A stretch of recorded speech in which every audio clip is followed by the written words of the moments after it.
Hand in Hand explores life's toughest moments and the resilience that carries us through. I'm your host, Amanda Spiro. Together, we'll dive into stories of grief, healing, and hope, blending timeless Jewish wisdom with personal journeys and universal truths. The Lubavitcher Rebbe often taught that physical and spiritual health go hand in hand. Our bodies and souls are deeply connected. Whether you're searching for comfort, strength, or a sense of connection, this space is for you. Before we begin, please note this podcast is for informational and inspirational purposes only. It is not a substitute for professional mental health advice or therapy. If you're facing a crisis, we encourage you to seek support from a qualified professional. This podcast is a platform for others to share their stories, but I wanted to tell you a little bit about myself first, so you can understand why these topics are so important to me.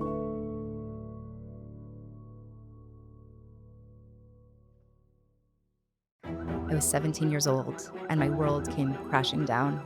For a while, I was searching everywhere for answers. My parents sent me to the very best specialists, but no one even began to scratch the surface of what had happened. I was really looking for truth. I knew Jackie my entire life. We lived basically down the street from each other. We went to elementary school together. We went to high school together. We were the best of friends. Jackie was actually a celebrity. She was famous. She was the voice of the TV cartoon character, Caillou.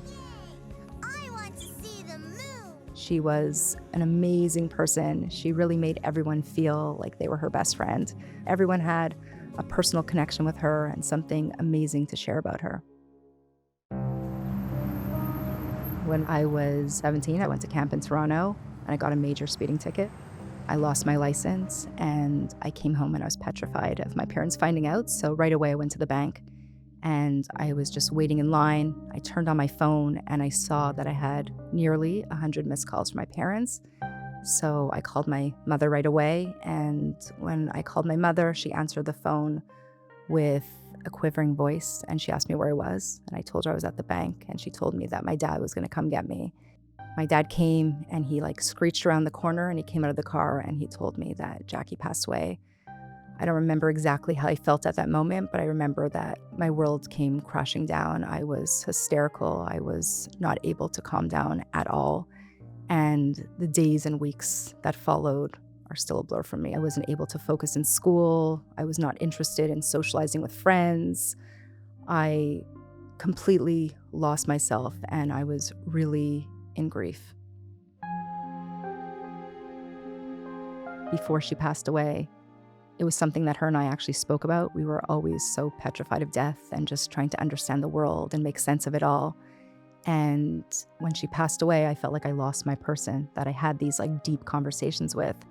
And right away, my mother knew that I needed help. And so she got me all the top professionals and I went and it was a little bit of instant gratification when I was with this professional talking to them about what I was going through, but I didn't really feel like it helped me in a real way. I really struggled to come to grips with what had happened and what had occurred. And I was really searching everywhere for answers and I was not able to get anything I was looking for. Everyone was searching for those magical words, but they were nowhere to be found.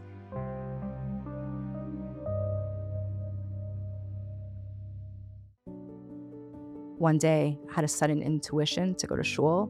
At the time, I was so disconnected. I never went to shul before. I didn't even know how to pray. But after Jackie passed away was when I felt that I really needed to search deeper and find answers to what I was looking for because here I was completely lost. I was just turning 18. And it was the first time that we were able to go on birthright. So I signed up to go on birthright. I didn't want to, but everyone encouraged me to do so. And I went and I really, really connected with the land of Israel. And I felt this calmness just being there. And I knew I had to get back to Israel. So the following year, I went on the March of Living. And on the march, I met Rabbi who was the spiritual guide on the trip. And I just remember completely opening up my heart and soul to him and just letting go. And I shared with him what I was experiencing and that I was in this deep grief. And Penny shared with me something that he had gone through. And he simultaneously shared with me his outlook on life. And I just remember that being like an Oprah aha moment for a brief second life wasn't as scary or as overwhelming as I envisioned it to be. And I remember thinking, if I thought of life like this rabbi, life would be so much easier. He shared with me that there's a reason for everything, and that there's a purpose for everything we're going through, and that we are able to take pain and transform it to purpose. And that really resonated with me and helped me deal with what I was going through. A few years later, when I was 21, they found a cancerous tumor in my chest that was 11.4 centimeters, and I was diagnosed with Hodgkin's lymphoma. I lost all my hair from all the chemo. I was bloated from all the steroids. Looking in the mirror and not recognizing myself was really, really hard for me. People barely recognized me.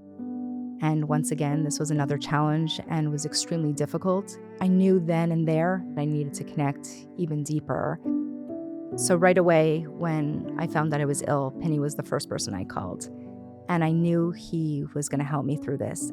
He then invited me to stay with his family for Shabbos. And I've been there many, many times, but this time I was sleeping over because I was actually diagnosed in the summer. So he has a country home that's a little bit further away from Montreal. And I went there for Shabbos, and it was unbelievable. There was many, many people, and I just remember completely connecting. That Shabbos felt like an island in time. And that was actually the first Shabbos that I kept. And I've been keeping Shabbos ever since. I learned a lot of tools when Jackie passed away, just connecting to the inner dimensions of Torah. It helped me so much when I was going through that loss, and I wanted to connect to that once again when I got sick. I was forced to look inwards, and I think this time was the time that I discovered my true self and true beauty. It forced me to connect to my soul, and that's really when my healing really began. I realized that we're a body and a soul, and we need to nurture both of them. And also just realizing and finding this connection with God and realizing that this is the truth. This is the truth that I've been searching for all along. So I didn't feel like I was distracting myself from immersing myself in godliness. I felt like I was doing exactly what I needed to do. And I felt from the get-go that by connecting to God on a deep level was really healing me throughout it all. And of course, when I was ill, there were many, many difficult moments. You know, my body was exhausted and sometimes in pain. And it was not easy, but I knew that it was temporary, and I knew that I was going to get through this.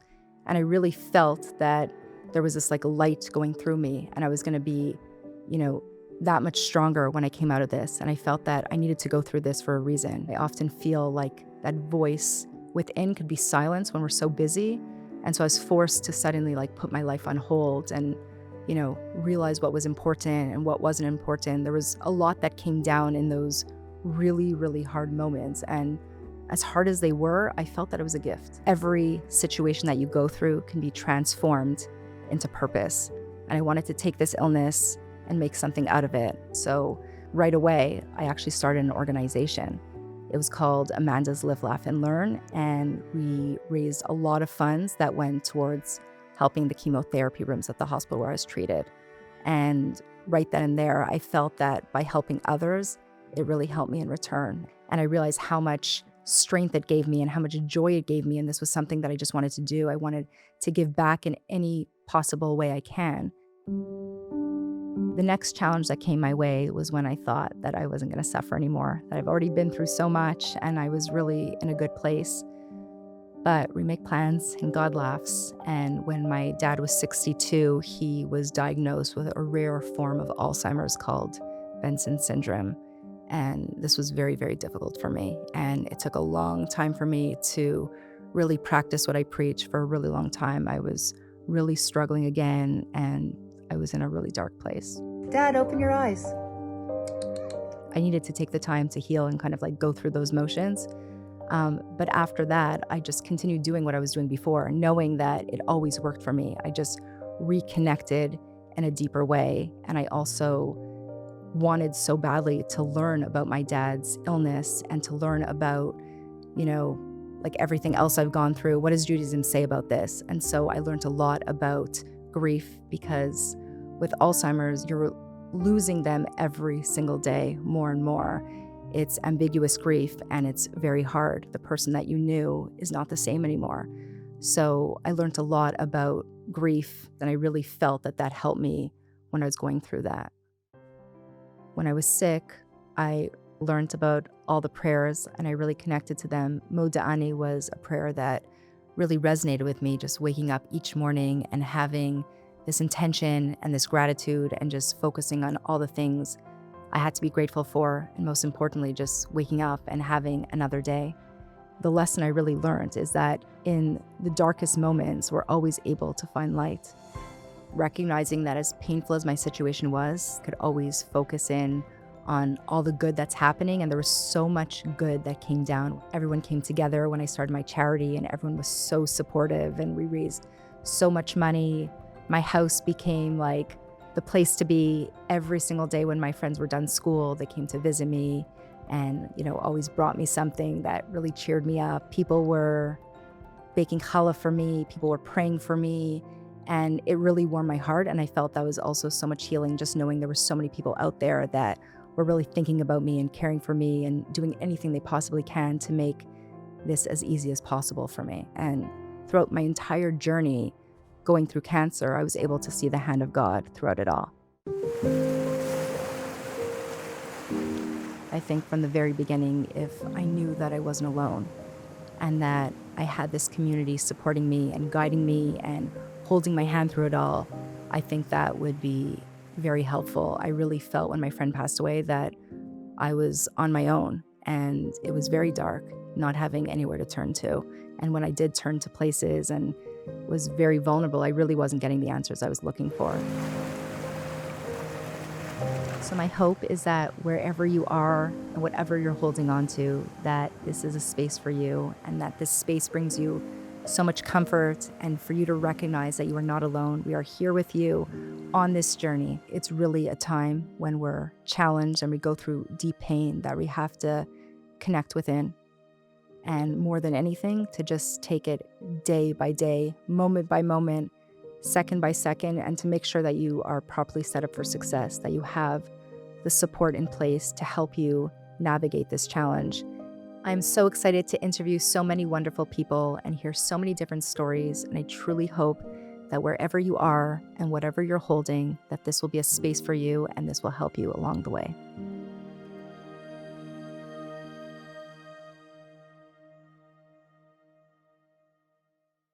In this initial introduction episode, I cover a lot of different parts of my story, and there's so much more to say about the experiences I've had over the years.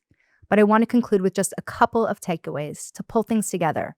I mentioned that I was given access to professional help, and ultimately, it wasn't what changed the story for me.